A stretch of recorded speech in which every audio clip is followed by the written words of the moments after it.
किस तरह से प्रिपरेशन स्टार्ट करें। सबसे पहले हमें उसका सिलेबस देखना है कि हम कैसे पढ़ाई चालू करें। पढ़ाई चालू करने के लिए दो तरीके हैं हमारे पास।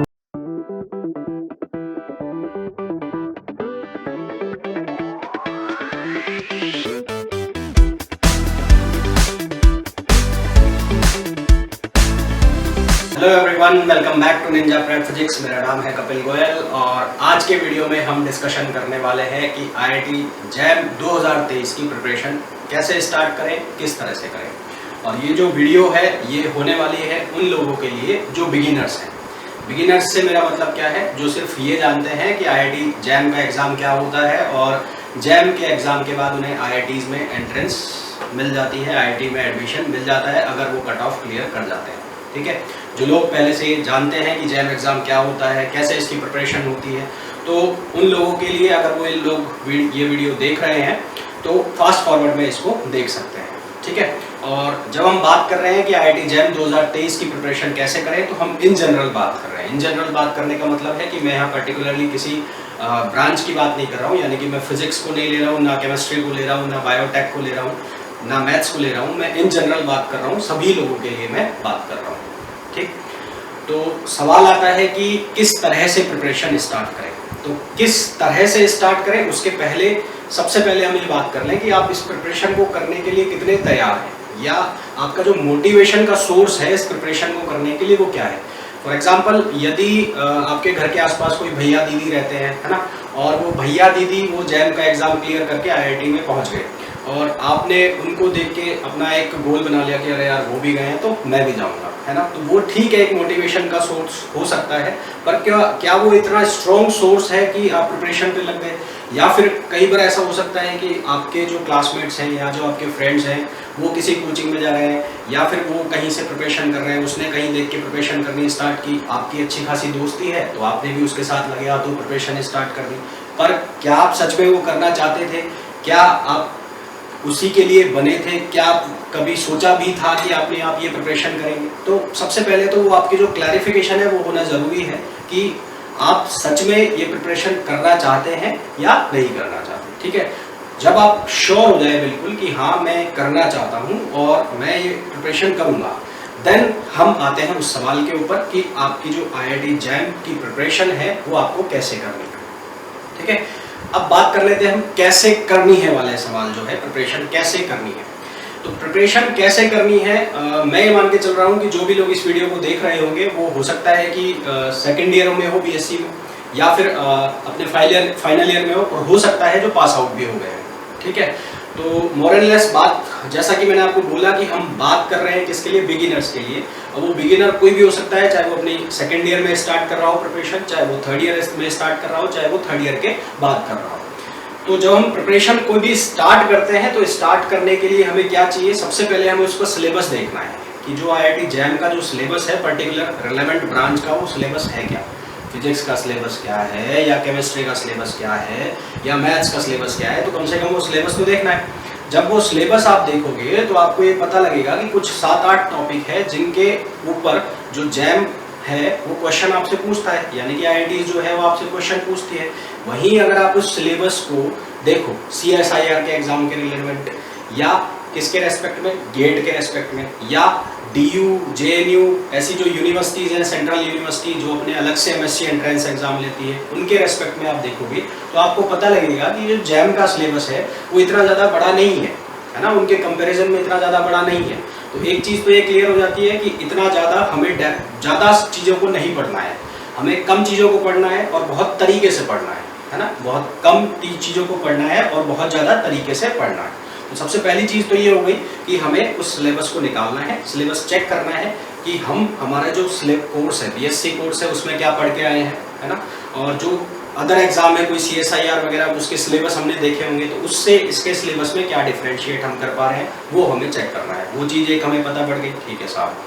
फिर उसके बाद हमें ये एनालिसिस करना है कि प्रीवियस ईयर एग्जाम्स में कौन सा सब्जेक्ट से कितने क्वेश्चन पूछे गए, यानी कि हमें जो सब्जेक्ट जो है उसका वेटेज चेक करना है ना। अगर मैं फिजिक्स की बात करूं तो फिजिक्स से मैं क्लासिकल मैकेनिक्स से कितना क्वेश्चन पूछा गया है, या ईएमटी से कितना क्वेश्चन पूछा गया है, या न्यूक्लियर फिजिक्स से कितना क्वेश्चन पूछा गया है, तो ये मेरे को वेटेज चेक करना ऐसा करने से क्या होगा, आपको एक मोटा मोटा आइडिया आ जाएगा कि किस सब्जेक्ट के ऊपर आपको ज़्यादा फोकस करना है और किस सब्जेक्ट के ऊपर आपको कम फोकस करना है। फोकस सभी पर करना है, ऐसा नहीं है कि जो कम पूछा गया उसको पढ़ना ही नहीं है, पढ़ना सबको है, पर किसी पर ज़्यादा फोकस करना है और किसी पर कम फोकस करना है। ठीक है, वेटेज चेक हो गया, सिलेबस चेक हो गया। अब बात करते हैं कि अब कैसे पढ़ाई चालू करें। अब पढ़ाई जब चालू करनी है ना यार, तो पढ़ाई चालू करने के लिए हमें दो तरीके हैं हमारे पास। एक तो वो बच्चे होंगे जिनको कोचिंग लेनी है, ये वो कोचिंग जाएंगे, तो कोचिंग जो जा रहा है ठीक है, उसके पास कोचिंग के नोट्स होंगे, कोचिंग के जो टीचर होंगे उनके वीडियो होंगे, या फिर वो क्लासरूम लेक्चर जो भी देखेंगे वो जो भी रास्ता होगा वो होगा। और एक होगा कि जो सेल्फ स्टडी करेंगे, तो जो सेल्फ स्टडी करेंगे उनके पास सबसे पहली चीज़ तो क्या होनी चाहिए, जो भी मटेरियल होना चाहिए वो सारा का सारा स्टैंडर्ड मटेरियल होना चाहिए। स्टैंडर्ड मटेरियल का मतलब जो भी टेक्स्ट बुक होंगी, जो भी वो रेफरेंस बुक लेंगे, सारी की सारी क्या हो, स्टैंडर्ड बुक्स के ऊपर मैं एक अलग से वीडियो बना दूंगा। जो भी लोग इस वीडियो को देख रहे हैं, अगर उन्हें बुक्स के ऊपर वीडियो चाहिए, अगर वो चाहते हैं कि मैं बुक्स के ऊपर वीडियो बनाऊं कि कौन सी बुक्स उन्हें पढ़नी चाहिए, तो प्लीज़ कमेंट करके मुझे बताइए। जैसे ही मैं आपकी वीडियोस पढ़ूंगा, जितने ज़्यादा मेरे को वीडियोस पे कमेंट मिलेंगे कि मेरे को हमें ये वीडियो चाहिए, तो मैं वो वीडियो बना दूंगा। ठीक है, तो स्टैंडर्ड बुक्स आपके पास होनी चाहिए, वो स्टैंडर्ड बुक्स आपको पढ़नी है। पढ़नी कैसे है, अब उसमें भी दो तरीके हैं। कई बच्चे सोचते हैं कि प्रीवियस ईयर क्वेश्चंस मैंने देख लिए, तो मैं बुक की मैंने पन्ने पलटे, एक्सरसाइज के पीछे वाले पोर्शन में फॉर्मूलाज लिखे हुए हैं, फॉर्मूला देखा, क्वेश्चन लगाना चालू कर दिया। तो ऐसे आप करोगे तो ऐसे कतई ठीक नहीं है। क्यों ठीक नहीं है, क्योंकि उस टाइम तो आप कर लोगे, चलो ठीक है, फॉर्मूला देखा, क्वेश्चन समझा, फॉर्मूला देखा, क्वेश्चन समझा, पर क्या आप उस क्वेश्चन के पीछे के कॉन्सेप्ट को समझ पाए हो, नहीं समझ पाए हो। तो आपको जब फर्स्ट टाइम आप पढ़ोगे तो आपको थ्योरी भी पढ़नी है और उसका पूरा न्यूमेरिकल भी करने हैं, और उस थ्योरी और न्यूमेरिकल का जो चीज़ें हैं उनको शॉर्ट नोट्स के फॉर्म में अपने नोट्स बनाने हैं, ताकि जब आप एंड में उस चीज़ को पढ़ोगे तो आपको बहुत बेहतर तरीके से आपके पास एक शॉर्ट नोट्स होंगे, जिनको आप रिवाइज करोगे तो आपका टाइम किल नहीं होगा, आपको दोबारा से उतना टाइम नहीं देना पड़ेगा। ये सब चीज़ें आप कर रहे हो। उसके बाद आपके पास एक रिवीजन टेक्निक होनी चाहिए। रिवीजन टेक्निक क्यों होनी चाहिए कि मान लो मेरी जो मैं बुक पढ़ रहा हूँ उसमें 10 चैप्टर है, मैंने पहला चैप्टर पढ़ लिया, एक हफ्ता खत्म हो गया, दूसरा चैप्टर पढ़ लिया, दूसरा हफ्ता खत्म हो गया, तीसरा चैप्टर पढ़ लिया, तीसरा हफ्ता खत्म हो गया। अब ये 3 हफ्ते खत्म हुए तो मैं देखूंगा कि मेरा जो पहले वाला चैप्टर था वो मेरे दिमाग में मिसिंग है, या थोड़ा थोड़ा ध्यान है कि हाँ यार ऐसा ऐसा होता था, है ना। तो वो चीज़ हमें नहीं करनी है। हमें पढ़ने के साथ साथ उसकी एक रिवीजन टेक्निक भी बनानी है कि हमें कब रिवाइज करना है और कब रिवाइज नहीं करना है।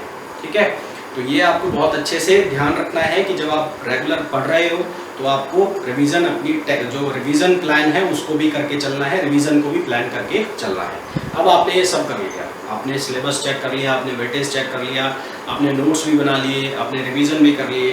अब आपको खुद को एनालाइज करना है। खुद को एनालिसिस कैसे करेंगे, खुद का एनालिसिस कैसे करेंगे, उसके लिए आपको कोई टेस्ट सीरीज ज्वाइन करनी होगी। हो सकता है वो ऑफलाइन मोड में हो सकता है वो ऑनलाइन मोड में। तो जब आप कोई टेस्ट सीरीज ज्वाइन करेंगे, टेस्ट सीरीज देंगे, तो आपको पता लगेगा कि आप कितना डेप्थ में है, आप कहाँ पर स्टैंड करते हैं, यानी कि कौन से सब्जेक्ट आपके स्ट्रॉन्ग है, कौन से सब्जेक्ट आपके वीक है, कौन से सब्जेक्ट्स आपसे प्रिपरेशन मांग रहे हैं, कौन से सब्जेक्ट्स आपसे प्रिपरेशन नहीं मांग रहे हैं। तो उससे आपको एक ओवरऑल आइडिया हो जाएगा अपनी प्रिपरेशन का, अपने आप को आप जज कर पाएंगे कि आप कहाँ पर स्टैंड कर रहे हैं। ठीक है, तो ये चीज़ें फॉलो करते हुए आप अगर चलेंगे तो आई एम श्योर कि जब आप नेक्स्ट ईयर IIT JAM 2023 का एग्ज़ाम दे रहे होंगे तो मैं बहुत श्योर हूँ कि आप बहुत अच्छी रैंक के साथ पास हो जाएंगे। तो ये तो बात हुई कि तैयारी कैसे करें और क्या क्या उसके लिए करना है। अब बात आती है कि कब से स्टार्ट करें। तो अगर आज से बात करें तो फरवरी में लगभग 8 महीने होते हैं, तो आज से स्टार्ट कर दीजिए, है ना। आज कल या कल से स्टार्ट करूंगा, परसों से स्टार्ट करूंगा, ऐसा तो कुछ हमें करना ही नहीं है। तो आज अगर आप वीडियो को देख रहे हैं और आप बहुत श्योर हैं कि मेरे को IIT JAM की प्रिपरेशन करनी है, तो आज से ही स्टार्ट कर दीजिए आपकी प्रिपरेशन। बुक्स नहीं है तो बुक्स मंगा लीजिए, कोई कोचिंग ज्वाइन करनी है तो कोई कोचिंग ज्वाइन कर लीजिए। ठीक है, उसके अलावा हमारा जो YouTube चैनल है निंजा प्रेप, उस पर रेगुलरली हम IIT JAM के लिए वो जो लेक्चर्स हैं उन्हें पोस्ट करते रहते हैं। एंड आई एम श्योर वो जो लेक्चर्स हैं अगर आप उनको भी देखेंगे तो वो भी आपकी जो प्रिपरेशन है उसके लिए बहुत ज़्यादा हेल्पफुल होंगे।